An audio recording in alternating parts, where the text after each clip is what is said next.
Hi అండి శ్రీని నా video చూసి ఆదరిస్తున్నారు. అలాగే నా ఛానల్ సబ్స్క్రైబ్ చేసిన సపోర్ట్ చేయండి ప్లీజ్. వీడియోలోకి వెళ్ళిపోతాం. ఈ రోజు మనం ఇంట్రెస్టింగ్ టిపికల్ మూవీ గురించి మాట్లాడుకోబోతున్నాం. అదే స్వాగ్. మగవాని ఉనికిని నిలబెట్టిన స్వాగ్ నీకు వంశస్థుల కథ స్వాగ్. ఈ మూవీ ట్యాగ్ లైన్ అద్భుతంగా ఉందండి. When gender game crosses limits. Wow. Shri Vishnu ఎప్పుడు కూడా ఒక స్పెషల్ ఎలిమెంట్ తో, ఒక డిఫరెంట్ ఎలిమెంట్ తో మన ముందుకు వస్తాడు. మీరు పాత మూవీస్ చూడండి, సామజవరగమన కానీ, లేదంటే గాలి సంపత్ కానీ, లేదంటే రీసెంట్ ఓం బింబుష్ కానీ, అల్లూరి కానీ, ఇలాంటి మూవీస్ ఎన్నో ఉన్నాయి అతని దగ్గర నుంచి. ప్రతి సినిమాలో ఒక డిఫరెంట్ ఎలిమెంట్ ఉండేలా చూసుకుంటాడు. ఎప్పుడు కూడా ట్రెండ్ ఫాలో అవ్వకూడదు, ట్రెండ్ సెట్ చేయాలి అన్న వాళ్ళలో ముందు వరుసలో ఉంటాడు అనమాట. ఎప్పుడు తన సినిమాలో ఒక డిఫరెంట్ కంటెంట్ ఉండాలని చూసుకుంటాడు. అంటే శ్రీ విష్ణు మూవీ వస్తుంది అంటే ఒక స్పెషల్ ఎలిమెంట్ ఉంటుంది అని ఆడియన్స్ లో ఒక ముద్ర వేసేసాడు అనమాట.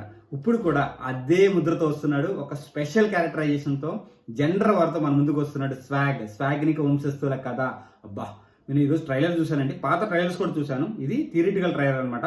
అది అద్భుతంగా ఉందండి. అసలు మనోడి క్యారెక్టరైజేషన్ అయితే అసలు చాలా అద్భుతంగా ఉంది. వేరియేషన్స్ కానీ, ఆ కామెడీ సెన్స్ కానీ నెక్స్ట్ లెవెల్లో ఉండబోతుంది. ఆల్రెడీ మనం చూసాము శ్రీ విష్ణు కామెడీ టైమింగ్ ఎంత రేంజ్లో ఉంటుందో, ఎలా ఉంటుందో సమాజవర్గంలో చూసాము, ఓం బింబుష్లో చూసాము, అంత ముందర కూడా చూసాము. కానీ ఈ మూవీలో వేరియంసెస్ అనమాట.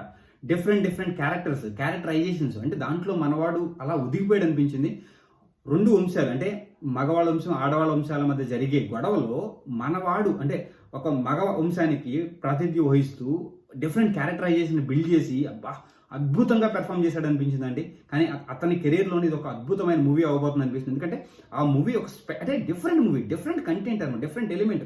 జనాలు ఎప్పుడు కూడా డిఫరెంట్ కంటెంట్ ఉన్న మూవీస్ వస్తే మాత్రం ఖచ్చితంగా ఆదరిస్తారన్నమాట. కంటెంట్ ఉంటే చాలు మూవీలో, హీరోతో కూడా సంబంధం లేకుండా హిట్ చేస్తారు.